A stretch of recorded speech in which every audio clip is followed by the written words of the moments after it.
안녕하세요. 한약박사 나은시 원장입니다. 오늘은 두드러기 증상이 발생하면 장이 안 좋아서 발생하는 것으로 원인을 설명하시는 분들도 많고, 또 그리고 장이 안 좋아서 발생하는 것으로 알고 계신 분들도 많아서 두드러기 증상이 장이 안 좋아서 발생하는 증상인지에 대해서 제가 설명드리겠습니다. 평소에 장이 안 좋다고 느끼는 분들이 두드러기 증상이 발생하면 내가 평소에 장이 안 좋아서 발생하는 것이구나 라고 자가진단을 하신 분들이 많고, 많은 분들은 장의 상태가 100% 완전하지 않다고 느끼는 분들이 많아서 장이 안 좋아서 두드러기 증상이 발생합니다 라고 진단받으면 두드러기 원인은 장에 문제가 있어서 발생하는 것으로 판단할 수밖에 없습니다. 임상에서 두드러기 증상의 원인을 진단할 때 장에 특별한 문제점은 없는 것으로 진단하는 경우가 많아서, 저는 두드러기 증상은 장의 면역력이 떨어져서 또 장 기능이 안 좋아서 발생하는 증상으로 원인을 진단하지는 않습니다. 피부과에서는 두드러기 증상의 원인이 수만 가지여서 원인을 정확하게 알 수 없다라고 설명하시는 분들도 많고, 또 간혹 두드러기 증상의 원인이 장과 관련이 있다고 설명하신 분들도 계십니다. 두드러기 증상의 원인이 현대의학으로는 원인이 불분명하여 피부 증상이 발생하면 독소와 관련지어 생각하시는 분들이 많은데, 장은 독소와 관련된 연관된 장기여서 아마 그런 진단을 하시는 것으로 저는 생각합니다. 두드러기 증상의 원인이 장에 문제가 있어서 발생하는 것으로 원인을 진단한다면 피부과에서 항히스타민제를 처방받아 복용하는 방법보다는 내과에서 장을 치료하는 방법이 더 현명한 치료 방법으로 생각할 수 있는데, 두드러기 증상이 발생하면 내과보다는 피부과에 가셔서 치료를 아주 많이 하십니다.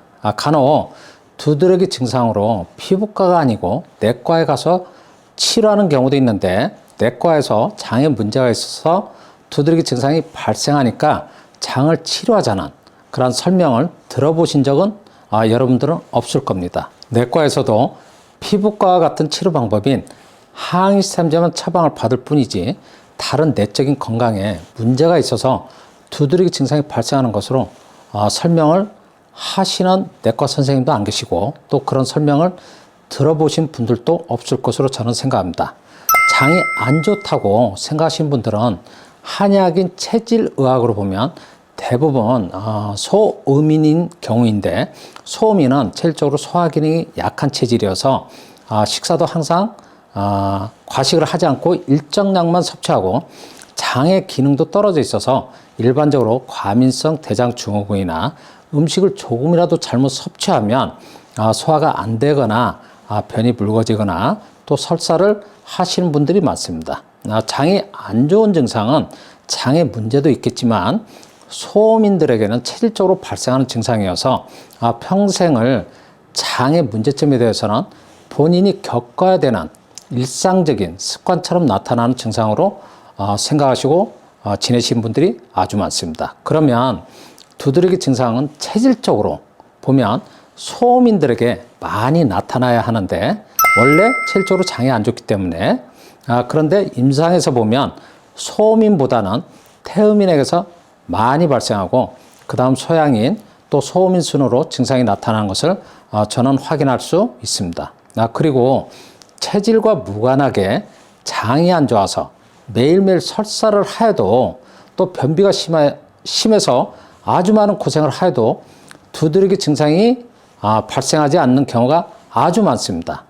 피부 증상은 독소로 인하여 발생하는 것으로 원인을 진단하신 분들이 많고, 그리고 두드러기 증상도 독소로 인하여 발생하는 것으로 또 그렇게 알고 계신 분들은 오장육부 중에 독소와 관련된 장의 문제를 두드러기 증상의 원인처럼 생각하시는데, 두드러기 증상뿐만이 아니고 모든 피부 증상은 체내에 독소가 많아서 혈액이 탁하여 혈액에 열독이 많아서 발생하는 증상은 아니고, 피부의 독립적인 작용 중에 체온 조절 작용이 떨어져서 발생하는 증상입니다. 피부는 스스로 여러 가지 독립적인 작용을 하기 때문에 피부도 오장육부처럼 독립적인 장기로 봐야 하며, 피부 장기의 기능이 떨어져서 두드러기 증상이 발생하는 것입니다. 저는 두드러기 증상이 있을 때 반신욕을 하거나 실내에서 유산소 운동을 하여 땀을 흠뻑 내도록 강조하고 있는데, 유산소 운동이나 반신욕을 하여 땀을 흠뻑 내보면 두드러기 증상이 일시적으로 완화되는 것을 확인할 수 있습니다. 땀을 낸다는 것은 일종의 피부 운동을 시켜주는 방법이고, 몸에 일시적으로 열을 가중시켜서 체온 조절이 정상적으로 이루어지도록 해주는 방법이어서 증상이 일시적으로 좋아지는 것이며, 반신욕이나 유산소 운동을 하여 땀을 내는 방법이 장을 일시적으로 좋아지게 해주는 방법은 아닙니다.